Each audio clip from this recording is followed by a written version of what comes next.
Assalamualaikum warahmatullahi wabarakatuh.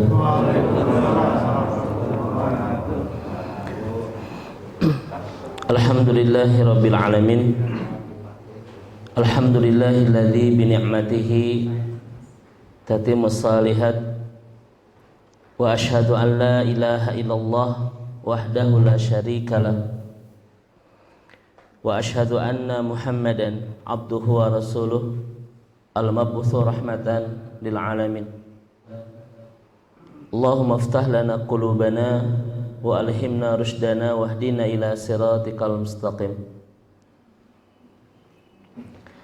Bapak Ibu yang Allah rahmati dan Allah berkahi, puji dan syukur hanya milik Rabb kita Allah Subhanahu wa taala. Mudah-mudahan pertemuan indah iman kita di pagi hari ini selepas menunaikan salat subuh berjamaah untuk kembali bertolabul ilmi, mudah-mudahan Allah catat menjadi bagian terbaik dari amal soleh kita hari ini, menjadi bagian terindah dari ampunan dosa demi dosa kita, kehilapan demi kehilapan kita, dan mudah-mudahan pagi hari ini menjadi pertemuan terbaik untuk menyiapkan iman terbaik, menyongsong bulan terbaik yaitu Ramadan, di mana kita bisa mempersembahkan karya-karya amal soleh terbaik sebagai persembahan terbaik kita kepada Allah yang maha terbaik di kehidupan kita, sehingga Allah Subhanahu wa taala menganugerahkan kepada kita pahala terbaik, ampunan terbaik, dan kita bisa keluar di Ramadan tahun ini menjadi alumni-alumni terbaik insyaallah.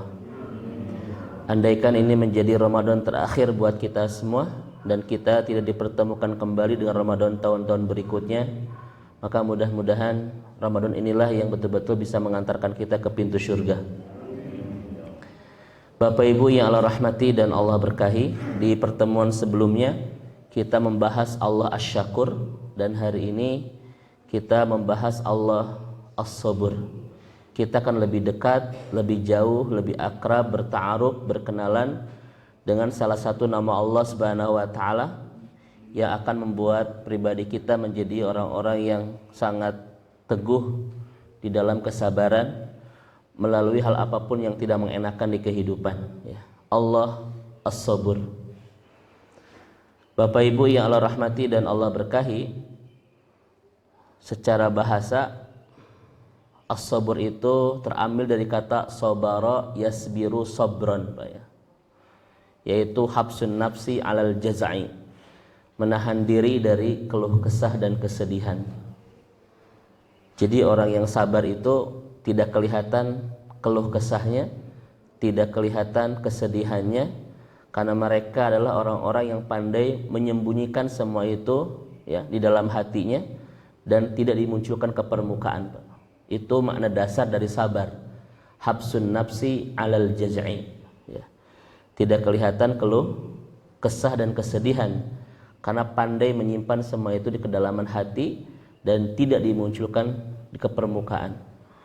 Makanya kalau Bapak Ibu mendapatkan hal yang tidak mengenakan, kemudian mudah berkeluh kesah, Pak, ya, sampai curhat kepada orang yang punya masalah yang sama, terciptalah penderitaan berjamaah, Pak, ya. Maka sebetulnya kita sudah kehilangan kesabaran, ya. Bapak-bapak, ibu-ibu di sini bukan orang yang tanpa masalah, Pak, ya, tetapi yang bisa menyembunyikan masalah di dalam hati dan tidak muncul ke permukaan, ya.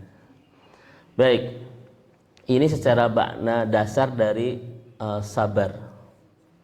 Kemudian kalau kita lihat di dalam Al-Quran, sabar ini, ya, aktsar, ya, lebih oleh Allah Subhanahu wa taala disimpan setidaknya ada 95 ayat, Pak, ya, di dalam Al-Quran yang berbicara masalah terkait dengan masalah sabar. Pertanyaannya, kenapa tema sabar sangat banyak dibahas di dalam Al-Quran, melebihi tema-tema yang lain? Karena kata Ustaz Rotib An-Nablusi, li'anna sabra huwal asasul akbar likulli khuluqin karim, ya. Asasul akbaru likulli khuluqin karim. Jadi kalau bahasa kita, sabar ini Bapak Ibu sekalian adalah pondasi, ya, untuk membangun apapun yang baik di kehidupan kita. Jadi ibu dan bapak yang Allah rahmati dan Allah berkahi, apapun kebaikan yang ingin kita lakukan sangat membutuhkan kesabaran. Kira-kira betul Bapak Ibu sekalian? Kira-kira kalau ingin menjadi orang yang soleh butuh kesabaran, Bu? Butuh kesabaran. Menjadi orang-orang yang taat butuh kesabaran. Makanya Allah sampaikan di Al-Quran surah Al-Kahfi itu, wasbir nafsaka ma'al ladzina yad'una rabbahum bil ghadati wal 'ashyi yuriduna wajhah. Ini ayat sudah sangat hafal Bapak Ibu ya. Kalau terjemah bebasnya, bersabarlah bersama orang-orang yang soleh, kan begitu Ustaz ya. Wasbir nafsaka ma'al ladzina yad'una rabbahum bil ghadati wal 'ashyi yuriduna wajhah. Bersabarlah bersama orang-orang yang soleh, begitu Pak. Orang-orang yang menyeru kepada Tuhanmu di siang dan malam, yang mengharapkan ridhonya. Menarik untuk kita renungkan sedikit sebagai mukadimah Bapak Ibu. Kenapa kita harus bersabar bersama orang yang soleh? Bukan washkur nafsaka, tetapi wasbir nafsaka. Bersabarlah bersama orang-orang yang soleh. Itu maknanya 3 Bapak Ibu sekalian. Yang pertama, kenapa harus bersabar bersama orang-orang yang taat? Karena ketaatan membutuhkan kesabaran. Sudah kita bahas Bapak Ibu. Kenapa ketaatan membutuhkan kesabaran? Li'anna ta'ah khilafus syahwat. Karena ketaatan tidak cocok dengan hawa nafsu. Karena ketaatan tidak sesuai dengan hawa nafsu. Udah Bapak Ibu, pagi-pagi setelah sholat subuh kita ngaji begini, cocok dengan hawa nafsu Pak? Tidak, ada enaknya mau pulang ke rumah makan surabi panas ya Bu, sambil nonton Ustaz. Tapi kita kenapa bisa taat ya, bisa melingkar iman di taman surga seperti ini? Karena kita memiliki kesabaran. Ibu bapak bangun jam 3 pagi, enaknya tidur atau tahajud Bu? Nah, tidur wair Ibu. Tapi kenapa kita bisa tahajud? Karena kita butuh punya kesabaran. Selama Ramadan kita harus saum Pak, sesuai nggak dengan hawa nafsu? Tidak Bapak Ibu sekalian. Makanya bersabarlah bersama orang-orang yang taat. Karena ketaatan sangat membutuhkan kesabaran. Karena ketaatan sangat berlawanan dengan hawa nafsu. Hawa nafsu itu cocoknya apa? Kepada kemaksiatan, kepada ketaatan. La ammaratu bisu, kepada kemaksiatan. Mudah-mudahan Bapak Ibu adalah hamba-hamba Allah yang senantiasa dianugerahi kesabaran dalam ketaatan. Ya, Masya Allah. Ini yang kedua, yang pertama. Yang kedua, Bapak Ibu sekalian, kenapa Allah mengatakan wasbir nafsaka ma'al ladzina yad'una rabbahum? Ya, itu Al-Kahfi ayat 18 ya. Atau ayat 28, coba dicek Bapak Ibu. Bersabarlah bersama orang-orang yang soleh. Kenapa ada kata sabar? Karena sesoleh apapun manusia Pak tidak sempurna. Tetap kita harus bersabar bersama mereka. Jangan lihat ketidaksempurnaannya, tetapi lihatlah kesolehannya. Ada nggak di antara kita ibu dan bapak manusia sempurna? Teu aya Pak. Sesoleh apapun tetap manusia itu tidak sempurna. Selalu kita akan melihat segala kekurangan yang ada. Jangan tinggalkan mereka gara-gara ketidaksempurnaan. Tetaplah bersama mereka karena mereka orang-orang yang soleh itu. Kan ada orang pendiam Bapak Ibu, sekali ngomong pinjam uang ada. Ada Pak ya. Ya, karakter orang beda-beda sekalian ya. Selama mereka orang-orang yang soleh, jangan lepaskan genggaman mereka, kita bersama mereka. Kenapa? Kita butuh mereka Bapak Ibu untuk mengistiqomahkan kebaikan kita di dunia dan untuk bisa menolong kita nanti di akhirat saja. Karena dalam sebuah hadis Muslim dari Anas bin Malik, Bapak Ibu, nanti orang-orang soleh yang bersama kita di dunia akan mencari kita nanti di akhirat ketika mereka tidak menemukan kita di surga itu. Hadisnya riwayat Imam Muslim. Sampai-sampai datang kepada Allah Subhanahu wa taala mengatakan apa? Wa yaquluna rabbuna yusalluna wa yasumuna wa yahajjuna. Ya Allah, mana saudara kami? Kami tidak menemukan dia di surga. Padahal ketika di dunia kami bareng-bareng dalam kesolehan. Apa kata Allah? Akhriju man araftum. Keluarkanlah mereka dari neraka itu dan masukkanlah ke dalam surga itu. Mudah-mudahan wajah-wajah di sini yang senantiasa bersama dalam ketaatan di dunia adalah orang-orang yang akan saling mencari nanti di akhirat Pak. Untuk sama-sama di surga insya Allah. Ya. Orang soleh tidak sempurna Bapak Ibu sekalian. Tetaplah bersama mereka. Kan ada ibu-ibu yang kalau ditanya, Bu dari mana? Dari belakang. Mau kemana? Ke depan. Nih enak kan? Terus kemana? Ke pinggir. Terusnya gitu. Tetaplah bersama mereka. Nah ini yang ketiga Bapak Ibu sekalian. Kenapa kesolehan membutuhkan kesabaran? Wasbir nafsaka. Kenapa harus bersabar bersama orang-orang soleh Pak? Bapak Ibu akan kuat kesabaran dalam kesolehannya kalau bersama orang-orang yang soleh. Bapak Ibu akan kuat kesabaran dalam ketaatan kalau kita bersama orang-orang yang taat. Maka kebersamaan itu menguatkan Bapak Ibu. Coba saya tanya ibu-ibu di sini, Bu. Lebih berat mana? Saum Ramadan atau saum qadha? Nah, Bu, padahal cuma 6 hari. Nah, tahu. Nyalirat ya rencang ya. Berat Pak, ketaatan sendirian itu. Makanya bersama-sama kita bangun agar seberat apapun ketaatan akan ringan kalau kita kerjakan bersama-sama. Misal Bapak dan Ibu di masjid ini nanti selama Ramadan model hataman kita seperti Imam Syafi'i 60 kali hatam, Ibrahim An-Nahi 30 kali hatam, bahkan Imam Bukhari itu 40 kali hatam Ustaz Fauzan. Di sini mau model yang mana Bapak Ibu? 3 model ini. Imam Abu Hanifah, Syafi'i 60 kali hatam Pak, sittuna khatmah. Abu Hurairah itu kalau tidak salah arba'una khatmah, 60 kali. Ibrahim An-Nakhi itu thalathuna khatmah, 30. Rencananya Ibu Bapak di sini model yang mana? 30 juz. Ya, Masya Allah. 30 juz. Kalau kita bersama-sama Pak ringan itu. Tiba-tiba beres Bapak ya habis Ramadan tuh ya. Kenapa? Karena kita asik bersama-sama. Tapi kalau sendiri Pak, sendiri berat itu. Berat ya.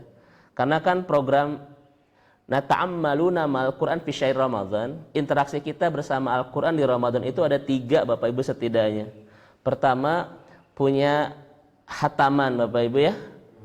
Yang kedua, kata para ulama itu harus ada surat-surat yang harus kita pahami selama Ramadan. Misalnya di komplek ini minimal 5 surat Bu, Al-Baqarah, Ali Imran, paranjak. Itu kita minimal kita pahami bersama. Undang Ustadz Bapak Ibu yang sangat fakar terhadap tafsir untuk menjelaskan 5 surat ini. Itu kewajiban kita. Atau di sini kan ada Ustadz Fauzan dan sebagainya Bapak Ibu ya, bikin target.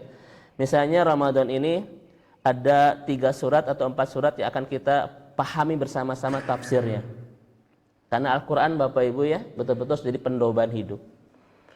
Dan yang ketiga, di Ramadan ini berapa juz yang akan kita hafal bersama-sama? Sudah bikin targetannya belum Bu? Alhamdulillah.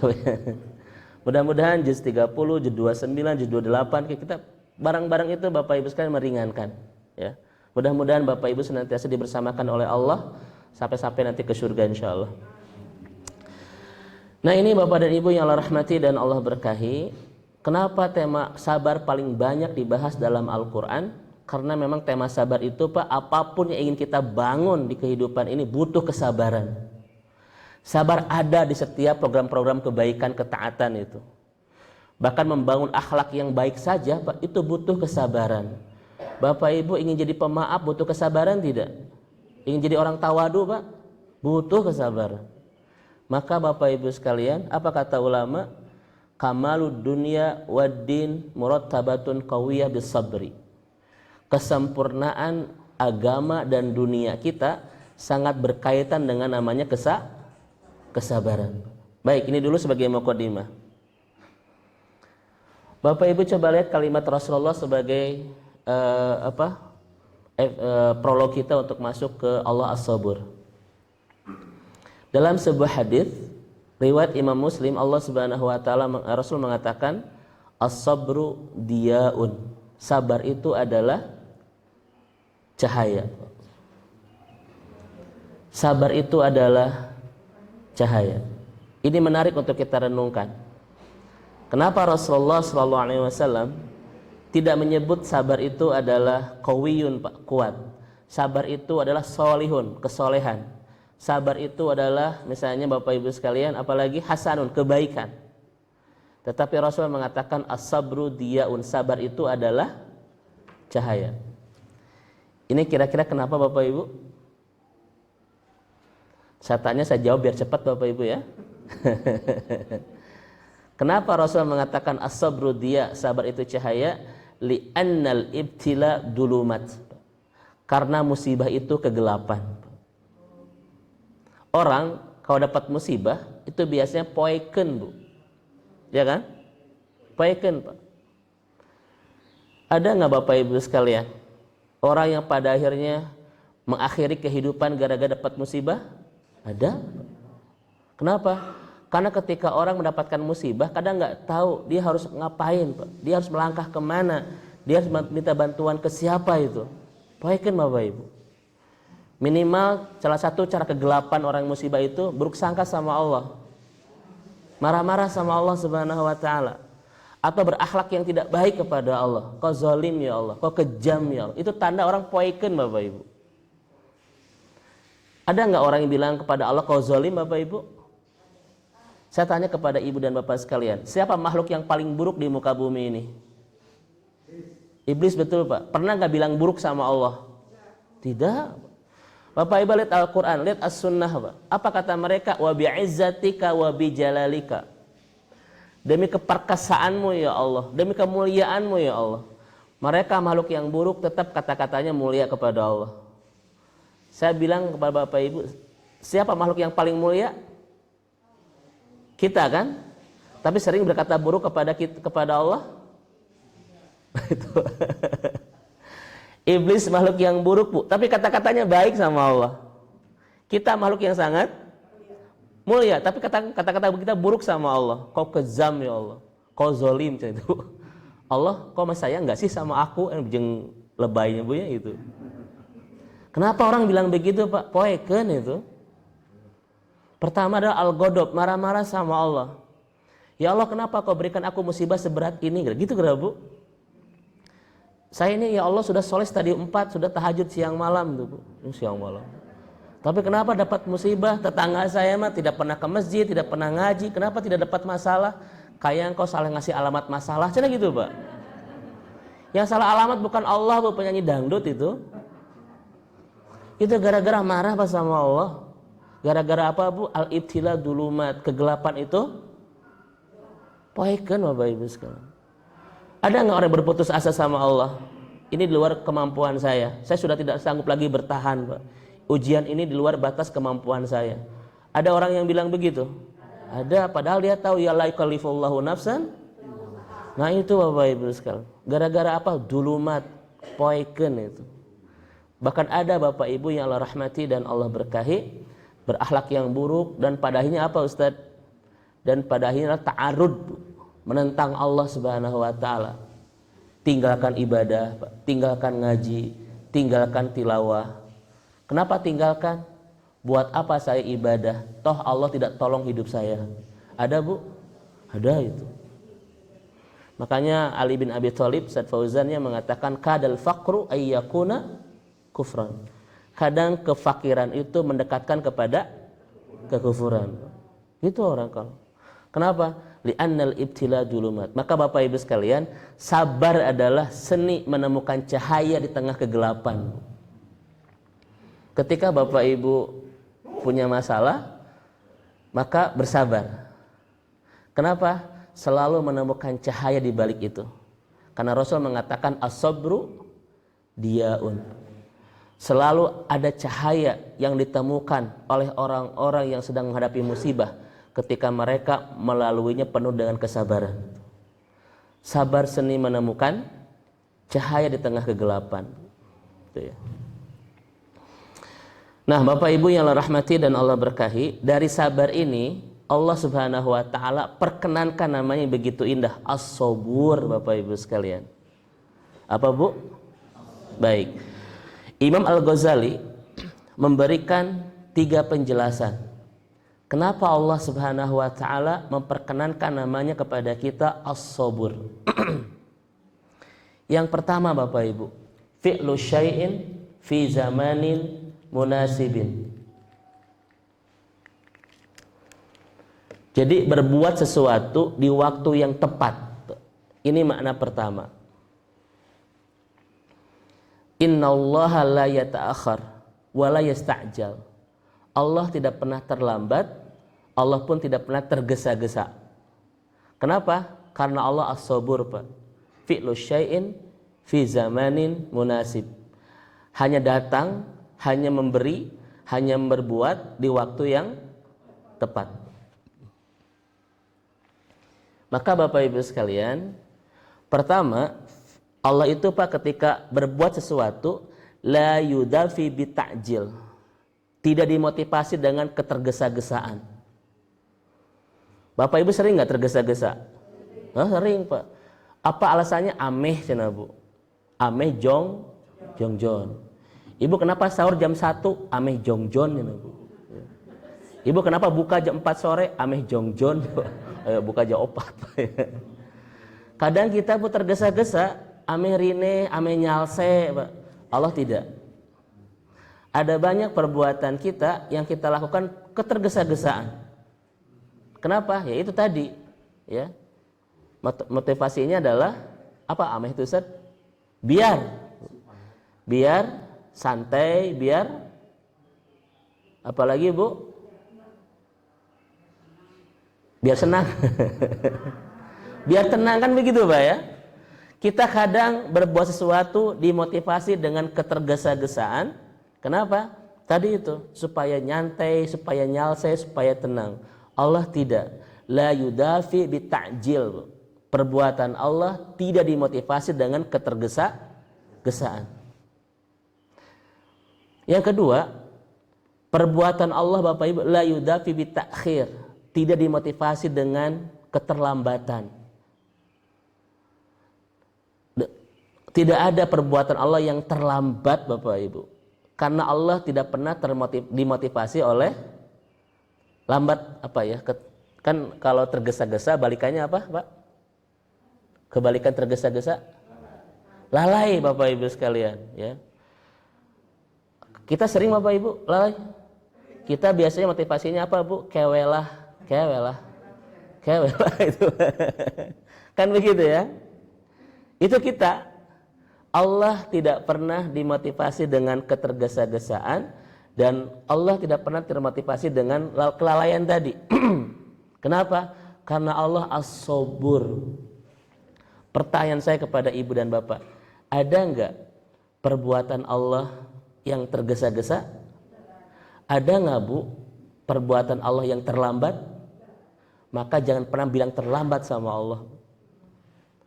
Kalau ada di antara kita yang sudah sekian puluh tahun Pak belum punya pasangan ya, itu bukan Allah terlambat. Kenapa? As-sabur. Karena Allah tahu waktu terbaik kapan mengabulkan pasangan itu. Itu Bapak Ibu, ya. Kan ada orang yang saking ingin jodoh Bapak Ibu ya Allah, kalau dia jodohku biarkan dia di sisiku. Kalau bukan jodohku segera terima di sisimu. Meni soleh pisan doa ya Pak ya. Segera terima di sisimu. Ada orang yang sudah menikah Bapak Ibu sekian belas tahun belum punya keturunan. Apa kalau terlambat memberikan keturunan? Tidak, karena Allah as-sabur. Allah tidak pernah terlambat. La ta'aqul ma Allah mutaakhir. Jangan bilang sama Allah terlambat. Tapi belum waktunya Bapak Ibu sekalian.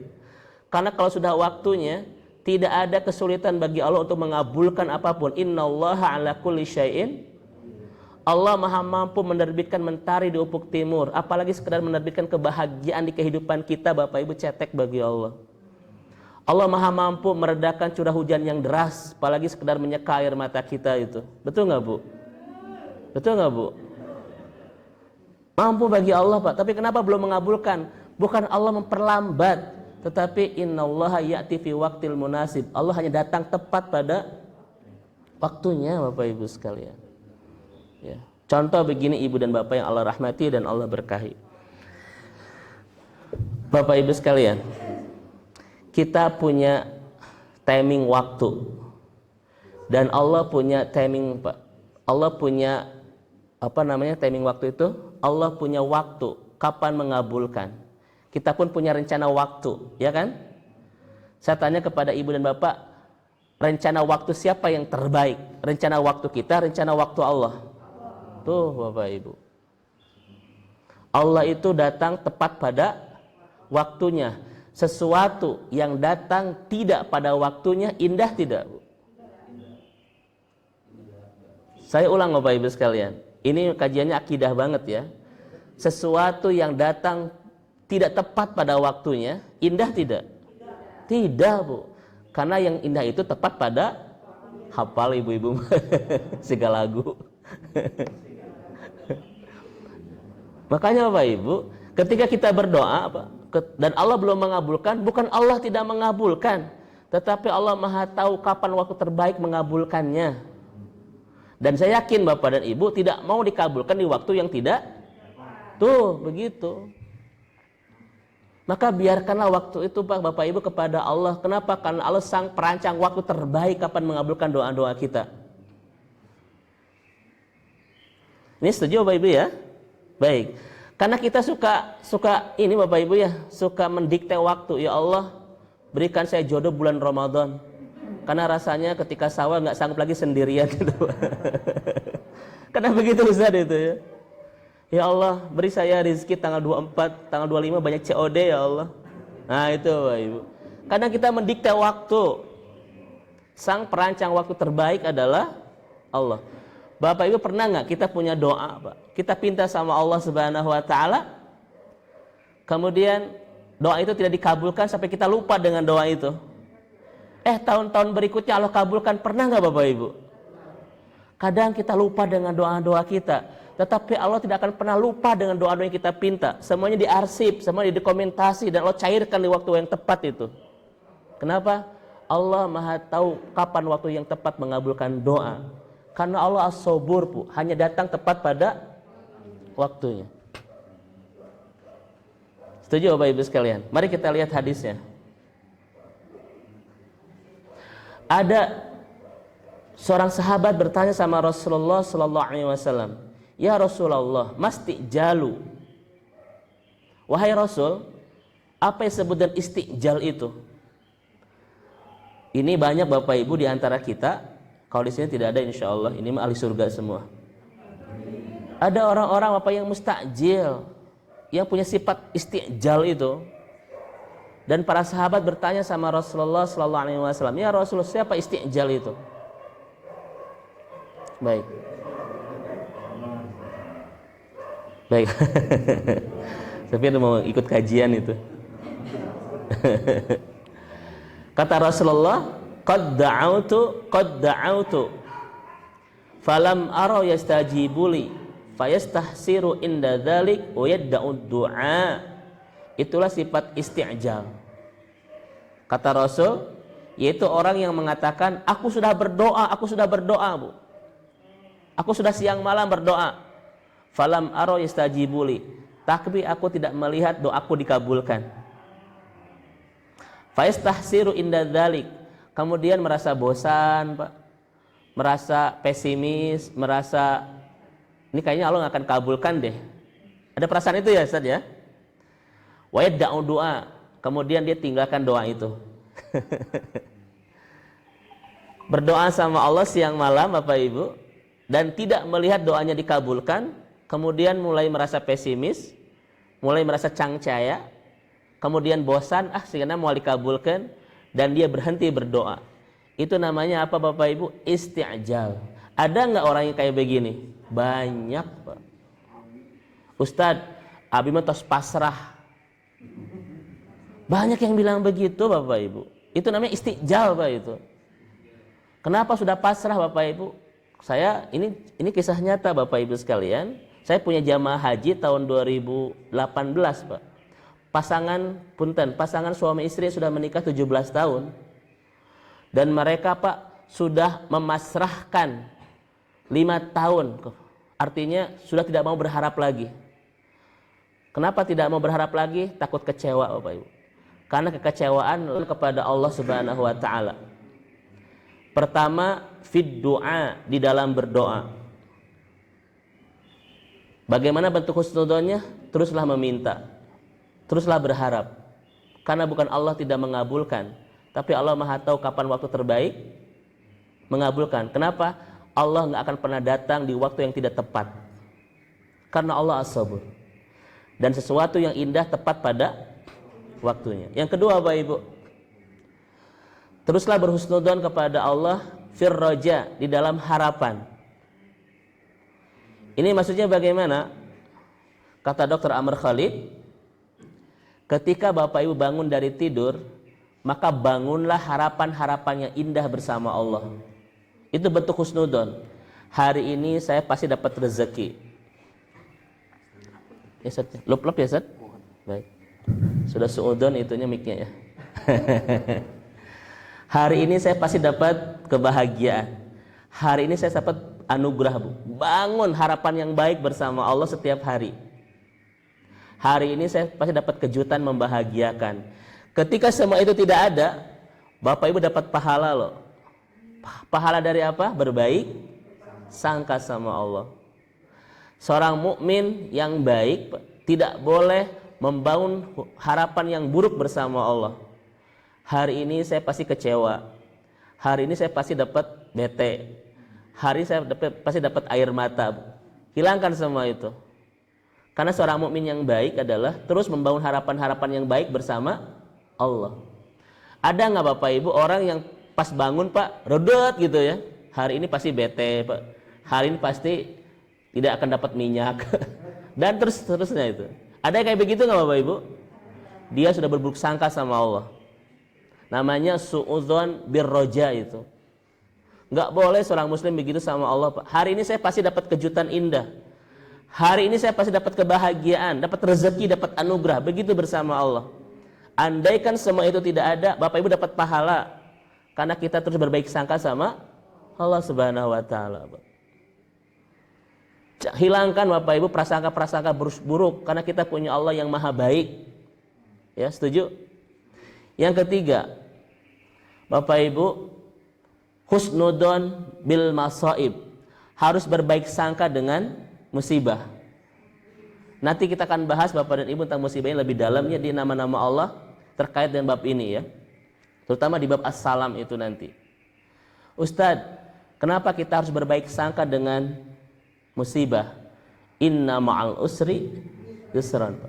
Karena Allah tidak pernah menjatuhkan musibah kecuali Allah sedang menumbuhkan banyak kebaikan. Apa kata ulama? La tangdur ilal ma yanzilu minal matar walakin ungdur ila ma dasayanmu. Pernah saya sampaikan.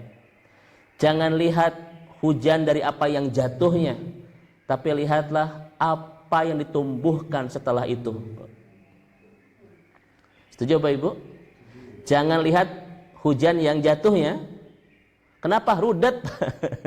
Hujan deui. Tapi lihatlah apa yang ditumbuhkan setelah itu. Ada pelangi Bapak Ibu ya. Kemudian udara bersih, sejuk, Pak. Tumbuhan segar, cupang sarehat Bapak Ibu. Ya, air juga tidak kurang. Kenapa? Karena Allah tak mungkin menjatuhkan hujan kecuali ingin menumbuhkan banyak kebaikan. Maka kita jangan gagal fokus. Fokus kita bukan kepada hujan yang jatuhnya, Pak, tetapi kepada apa yang ditumbuhkan setelah hujan. Maka kita akan tenang itu. Jangan lihat musibahnya, tapi lihatlah apa yang sedang Allah tumbuhkan berjuta kebaikan di balik musibah itu. Karena Allah tidak pernah menghadirkan musibah kecuali untuk menumbuhkan banyak kebaikan. Setuju Bapak Ibu? Nah itu.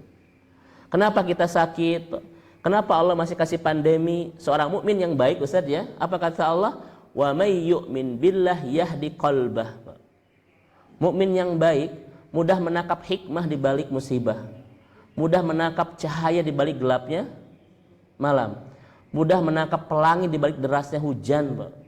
Mudah menangkap berjuta kebaikan di balik peristiwa-peristiwa yang tidak mengenakan yang Allah hadirkan di kehidupan kita itu. Itu seorang mukmin. Makanya kalau Bapak Ibu masih bertanya, ini kira-kira hikmahnya naonnya, imannya nggak benar itu Bapak Ibu. At-Taghabun ayat 11, wa may yu'min billah yahdi qalbah. Ini hikmah hari corona ini hikmahnya naonnya. Eta 2 tahun Pak can nepo hikmah. Mukmin yang benar itu mudah menangkap orang suami yang ingin istrinya seperti istri orang lain. Di sini ada nggak Pak? Coba saya lihat dulu Pak. Tidak ada, alhamdulillah. Mudah-mudahan Bapak dan Ibu dibersamakan sampai ke surga insya Allah. Ada loh Bu seorang istri yang ingin suaminya seperti suami orang lain. Enaknya si bapak itu mah bla bla. Mungkin ibu bilang loh Bu, tapi di luar sana ada. Di sini mah tidak ada insya Allah. Ini mau wajah-wajah ahli surga semua. Ini kenapa pada merenung begini Pak? Ini yang pertama ibu dan bapak yang Allah rahmati dan Allah berkahi, terkait dengan Allah as-sabur. Innallaha ya'ti fi waqtil munasib. Allah hanya datang tepat pada waktunya Pak. Maka serahkan kepada Allah soal timing waktu terbaik.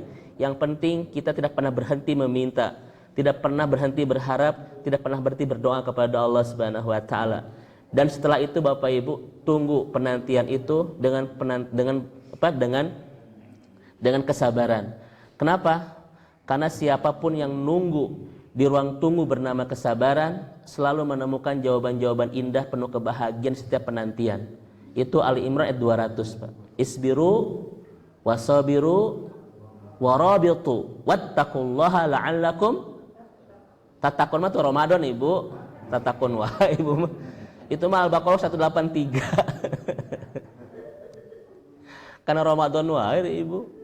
La'allakum tuflihun bukan tatakun. Kayaknya sering tarif Ramadan di sini saja. Sampai hafalnya tatakun terus.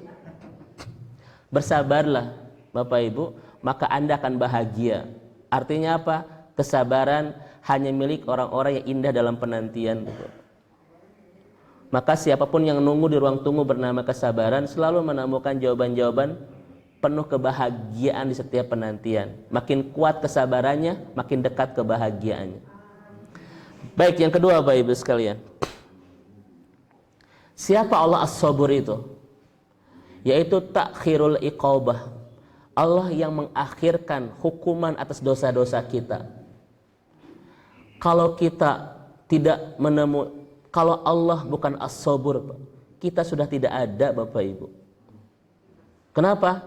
Kalau Allah bukan As-Sabur dan setiap dosa-dosa kita langsung Allah hukum, kita masih ada? Tidak Bapak Ibu sekalian. Makanya kenapa kita saat ini masih ada? Saat ini kita masih bahagia, saat ini kita masih dapat rezeki, saat ini kita masih bisa tertawa, padahal hidup kita bergelimang dengan dosa. Karena satu, Allah As-Sabur. Allah yang maha mengakhirkan semua siksaan Bapak Ibu sekalian. Allah yang maha mengakhirkan semua hukuman atas dosa-dosa kita. Ada nggak yang paling sabar selain Allah Subhanahu wa taala? Tidak ada Bapak Ibu. Setiap hari kita hantarkan kemaksiatan kepada Allah, seakan-akan kita punya Tuhan lain selain Allah. Tapi setiap hari juga Allah hantarkan kebaikan, anugerah dalam hidup kita, seakan-akan tidak ada hamba lain kecuali kita Bapak Ibu. Bayangkan Bapak Ibu sekalian, setiap kita berbuat kemaksiatan, Allah hantarkan kesehatan, Allah hantarkan kebahagiaan, Allah hantarkan anugerah, Allah hantarkan Bapak Ibu anak-anak yang sehat, rumah tangga yang harmonis, kita bisa kuliner bersama keluarga Pak. Semua kenikmatan itu terus kita dapatkan setiap hari. Padahal setiap hari kita bergelimang dan kemaksiatan sama Allah. Contoh Bapak Ibu sekalian, kalau Bapak Ibu nyakitin saya, sampai saya nyeri hati pisan Pak. Terus saya punya rezeki, mau nggak berbagi sama Bapak Ibu? Mau nggak Bu? Kalaupun mau berat atau ringan? Boro-boro mere nanya ge hoream. Betul Pak Haji ya? Walaupun saya punya rezeki, tapi karena Bapak Ibu sudah nyakitin saya belum tentu saya mau masih Pak. Karena saya sudah nyeri hati. Di mana Bu nyerinya Bu? Di sini. Sudah kita sampaikan kemarin Bapak Ibu di kajian As-Sabur Ustaz ya. Tetapi Allah Subhanahu wa taala Ibu dan Bapak sekalian, setiap hari kita hantarkan dosa demi dosa, tetapi Allah balas dengan anugerah demi anugerah. Ada enggak Tuhan yang paling sabar selain Allah? Tidak ada. Andaikan Allah bukan As-Sabur, kita sudah tidak ada di dunia ini. Masya Allah. Itu Allah sampaikan dalam Al-Quran. Bapak Ibu mari kita lihat. Allah itu yarghabu bil afwi wa la yusari'u bil uqubati. Allah yang ketika kita berbuat dosa sudah ingin segera memaafkan, bukan segera ingin membalas dosa kita. Bapak Ibu dicarekan orang lain, Pak, dihina orang lain, ingin segera memaafkan atau ingin segera membalas? Kita mah dibalik, Pak. Bapak Ibu disakitin orang, ingin balas kan? Allah tidak. Ketika pertama kita berbuat kehilapan, Allah sudah merindukan kita untuk segera memaafkan. Maka jangan bikin Allah terlalu lama menanti kita dalam pintu tobat, Bapak Ibu. Segera minta maaf. Yang pertama, Bapak Ibu, Ustadz, kenapa Allah tidak langsung membahas dosa-dosa kita? Bukan untuk dibahas sekalian, bukan, Bapak Ibu. Tapi Allah berharap kita kembali kepadanya dan minta maaf. Kadang kita tidak membalas, Pak, kesalahan orang lain untuk dikumpulkan kesalahannya. Antap we, kewe sekalian, kan begitu. Yang disebut dengan istamaja. Allah tidak, Bapak. Kenapa Allah tidak langsung membalas, bukan dikumpulkan. Tetapi Allah berharap kita minta maaf kepadanya. Masya Allah. Makanya Bapak Ibu sekalian, sampai Allah turun setiap malam di sisa sepertiga malam, hadis riwayat Imam Muslim. Ngapain coba, Pak? Untuk menawarkan, siapa yang mau minta maaf aku ampuni. Itu setiap malam, Bapak Ibu sekalian. Hadis riwayat Imam Muslim. Tanazzalu tabaraka wa ta'ala. Allah turun setiap malam. Minas samai dunya, Zad, ya. Setiap malam menemui kita, hinna yabqa thulutsulail akhir, di sisa sepertiga malam. Ngapain, Bu? Iyastagfiruni fa'ugfirullah. Siapa yang minta maaf aku? Coba saya tanya kepada ibu dan bapak, siapa yang wajar? Yang memaafkan datang kepada yang minta maaf, atau yang minta maaf datang kepada yang akan memaafkan? Mana yang wajar? Yang minta maaf datang kepada yang akan memaafkan. Allah tidak, Bu. Allah yang akan memaafkan menemui kita yang butuh dimaafkan ini. Pertanyaannya, ketika yang akan memaafkan menemui kita, sedang apa kita yang butuh dimaafkan ini? Sedang apa, Bapak Ibu sekalian? Tidur deui. Kan seharusnya yang butuh minta maaf datang kepada yang minta maaf. Terus yang memaafkan tidak memaafkan, wajar enggak? Wajar, Po. Ini yang akan memaafkan datang kepada yang butuh dimaafkan. Dan ketika datang, yang butuh dimaafkannya tidak ada. Aduh, Masya Allah, Bapak Ibu sekalian ya. Allah as-sabur. Ya. Kalau Allah bukan as-sabur, kita sudah tidak ada di dunia ini. Kenapa? Boleh jadi setiap hari kita memproduksi kemaksiatan, Bapak Ibu. Dari mata kita, dari telinga kita, dari lisan kita, dari hati kita. Mungkin kita ini produsen dosa, Bapak Ibu sekalian. Tapi Allah Maha baik. Kemaksiatan yang kita lakukan tidak pernah menghalangi Allah untuk terus berikan kebaikan di kehidupan kita. Karena Allah as-sabur. Bapak Ibu coba lihat hadis ini yang panjang. Bentar ya, ini salah satu ayatnya. Sekiranya Allah menyiksa manusia disebabkan dosanya, niscaya dia tidak akan meninggalkan di atas permukaan bumi ini satu makhluk pun. Ini ayatnya, Pak. Kita sudah nggak ada. Kalau setiap dosa kita langsung Allah balas. Setuju Bapak Ibu kalimat saya? Tidak ada yang paling sabar kecuali Allah. Masya Allah. Setiap hari, Bu, Allah kasih. Tapi setiap hari pula kita bermaksiat kepadanya. Tidak ada yang paling sabar kecuali Allah. Baik. Bapak Ibu coba lihat. Ini hadis riwayat Imam Ahmad. Ada 3 makhluk yang setiap hari minta sama Allah untuk membinasakan kita gara-gara dosa kita. Ma min yaumin illa wa yasta'dinu al-bahru rabbahu, mohon maaf. Tidak ada hari yang berlalu kecuali lautan, Bu, minta izin kepada Allah. Minta izin apa? Adzinli an ugriqa ibna Adam, untuk menghanyutkan anak Adam.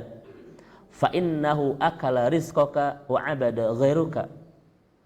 karena anak Adam memakan rezeki Allah tapi tidak mau beribadah kepada Allah. Setiap hari Bapak Ibu, ibu dan bapak ke Pangandaran, lihat sunset kita bilang apa? Subha. Lautan bilang kepada Allah setiap hari bilang apa Bapak Ibu? Betul. Adzinli an ukriko. Izinkan aku ya Allah untuk menenggelamkan mereka. Ketika kita bilang subhanallah ma khalaqta hadza batilan, mereka bilang apa? Adzinli an ukriko ibnu Adam. Ma min yauminmu, setiap hari loh. Bapak Ibu coba lihat ini. Matahari pun bilang sama Allah, Pak, adzinli an utbiko ala ibni Adam. Ya. Langit, bukan matahari, mohon maaf. Langit pun minta izin kepada Allah untuk menjatuhkan diri kepada anak Adam setiap hari. Dan terakhir Bapak Ibu, lihat. Wa taqulul ardu ya Rabbi adzinli an abtali ibni Adam. Bumi pun mengatakan kepada Allah, izinkan aku untuk menelan anak Adam. Tiga-tiganya setiap hari nggak sabar dengan kita, Pak. Kenapa? Kita ini makhluk yang rakus memakan rezeki Allah tapi malas ibadah kepadanya. Mereka sudah nggak sabar lihat kelakuan kita ini.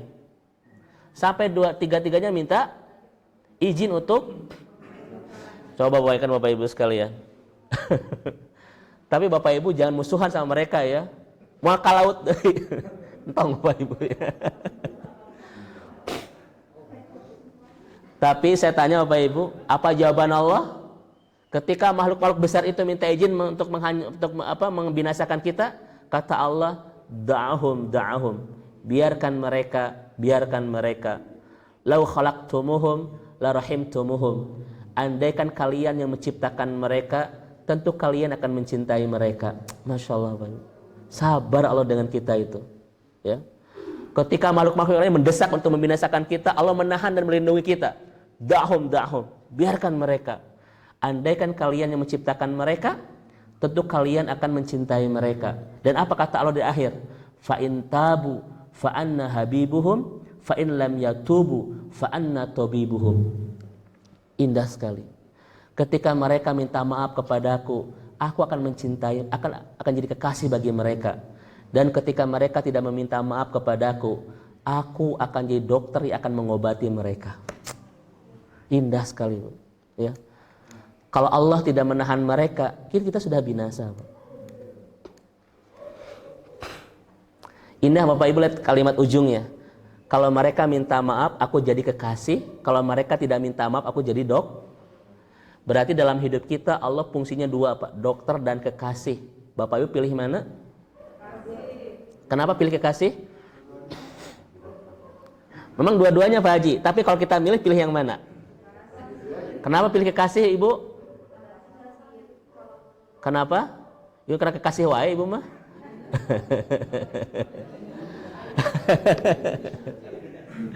Kenapa Bapak pilih kekasih Pak?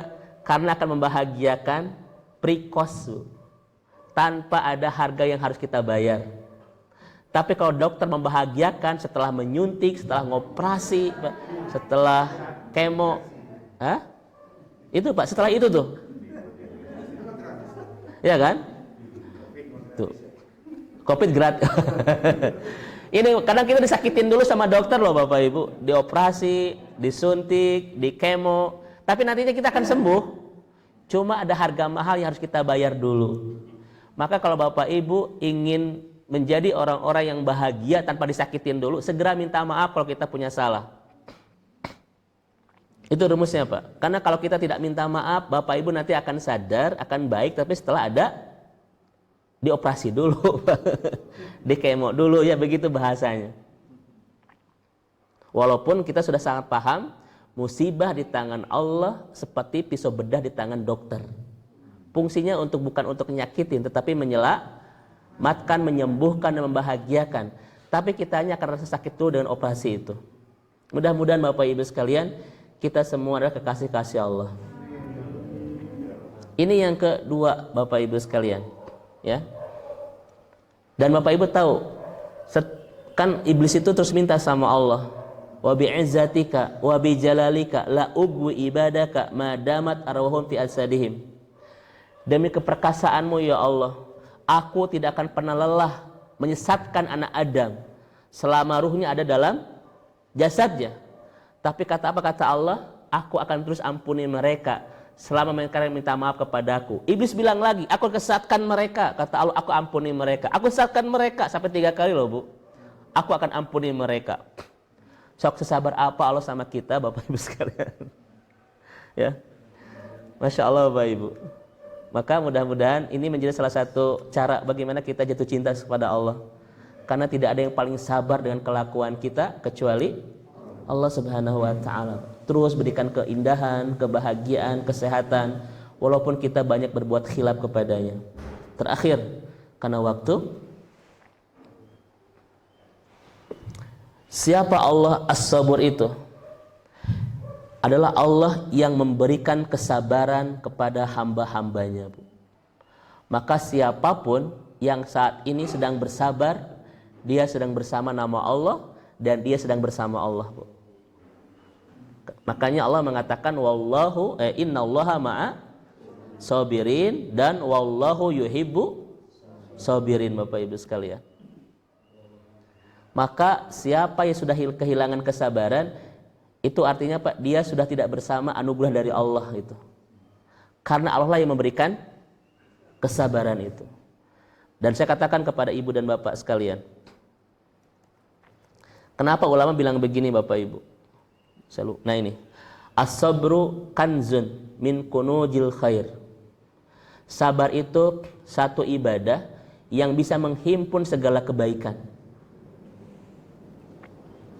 Kan ceritanya begini Bapak Ibu, innallaha idza ahaba 'abdan ibtalah. Kalau Allah sudah jatuh cinta kepada seorang hamba, Allah uji hidupnya.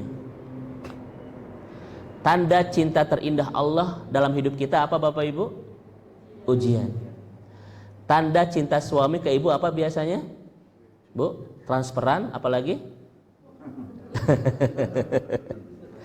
Tapi tanda cinta Allah kepada kita itu bernama ujian. Pertanyaannya, kenapa Allah memberikan ujian kepada orang-orang yang dicintainya agar dia bisa melaksanakan satu ibadah yang ibadah ini tak mungkin bisa kita lakukan kalau kita tidak mendapatkan ujian. Dan ibadah inilah yang menghimpun segala kebaikan. Ibadah apa Pak? Sabar itu.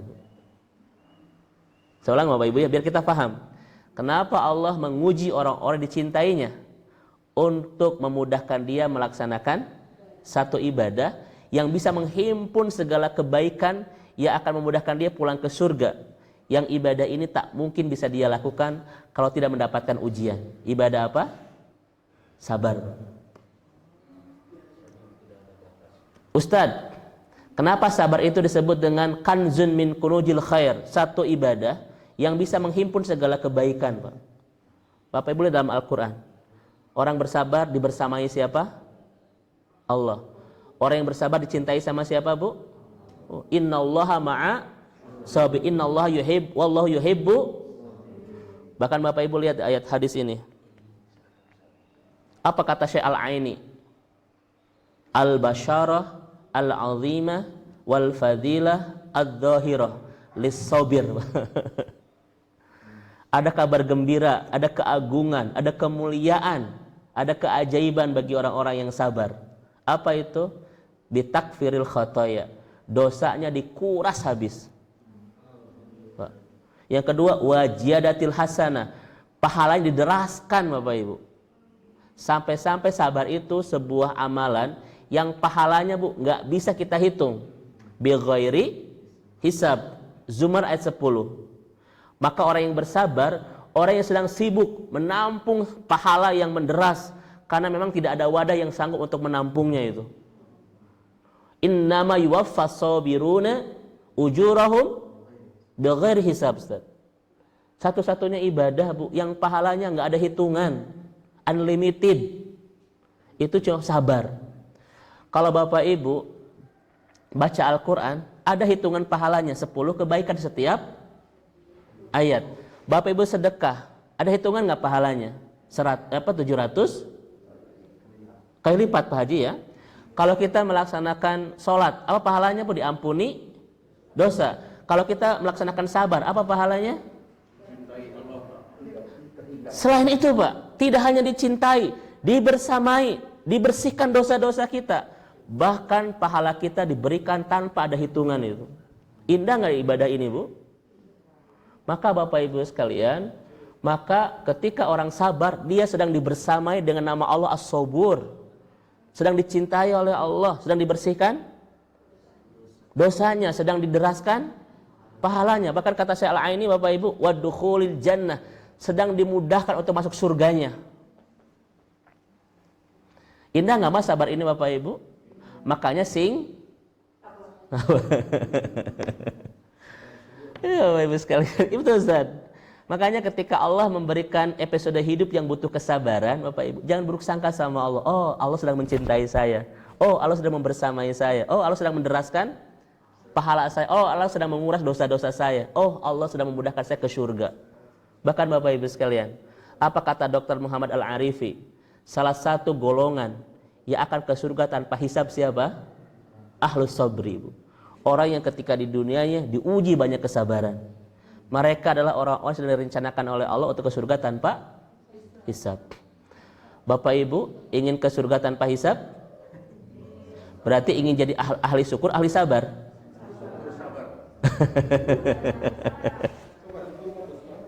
Ya, seorang mukmin yang baik Bapak Ibu pasti punya dua sayap. Kalau tidak syukur, sabar. Itu kata Rasulullah dalam sebuah hadis riwayat Imam Muslim. Ajaib hidup seorang mukmin itu. Kenapa? Karena semua jadi kebaikan. Apa buktinya? In syarra syakara, in dharra sabara.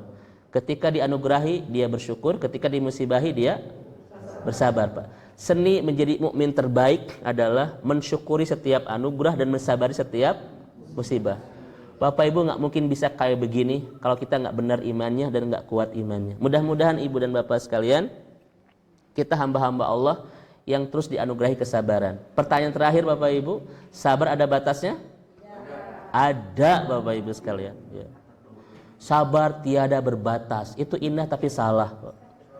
Sabar itu adalah sebuah luas samudra, tapi tetap ada batas tebing, batas pantai. Ada batasnya.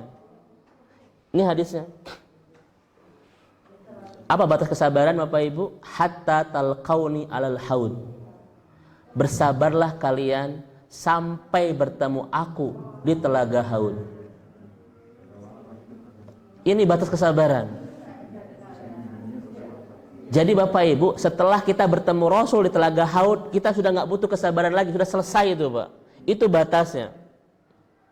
Kapan? Telaga haud Bu. Dan bertemu Rasul di sana. Apakah kita sekarang sudah sampai ke telaga? Belum, ke Tegalega baru sampai Pak. Baru Tegalega Pak. Maka siapapun yang belum sampai ke batas sabar ini, yaitu pertemuan dan Rasul di telaga haud, jangan berhenti dalam kesabarannya, karena kita belum sampai ke batas kesabaran. Dan kalau Bapak Ibu terus Pak bersabar sampai ke batas kesabaran itu, pasti bertemu Rasul di telaga haud itu. Ya. Makanya Ibu dan Bapak terus bersabar. Orang-orang yang sudah berhenti kesabarannya di sini bukan orang yang sudah sampai ke batas kesabaran, tetapi imannya yang tidak kuat untuk menopang dan menguatkan kesabarannya. Itu Bapak Ibu sekalian. Dan terakhir, in syi'ti sobarti walakil jannah. Sabar cara terbaik kita untuk pulang ke surga itu. Ya. Baik, kemarin sudah kita bahas syukur dan sekarang kita bahas sabar agar kita balance Bapak Ibu sekalian. Pertanyaan terakhir. Andaikan jalan ke surga itu cuma dua, sabar dan syukur, Bapak Ibu pilih yang mana? Pilih Pak, jangan hawak. Pilih mana Bapak Ibu sekalian? Tergantung Bu ya. Kalau kita dianugerahi, bersyukur. Dimusibahi, nah begitu ya. Tapi kalau minta sama Allah, minta menjadi ahlu syukur Pak. Apa doanya? Rabbana atina fima rojaktana wakina. Doa makan itu Bu itu. Rabbana fima rojaktana wa ayyuma.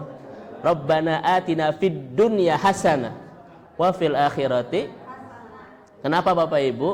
Karena dengan syukur banyak jalan menuju surga. Kita bisa wakaf, infak, sedekah, haji, umroh, bikin lembaga tahfidz, bikin ini, bikin itu Bapak Ibu. Banyak jalan membawa kita ke surga. Mudah-mudahan Ibu dan Bapak menjadi hamba-hamba Allah yang indah dalam syukur, yang pempesanan dalam sabar itu. Agar dua-duanya bisa memulangkan kita ke surga insyaallah. Amin ya rabbal alamin. Mangga Bapak dan Ibu, saya percepat di akhir karena waktu. Sebelum saya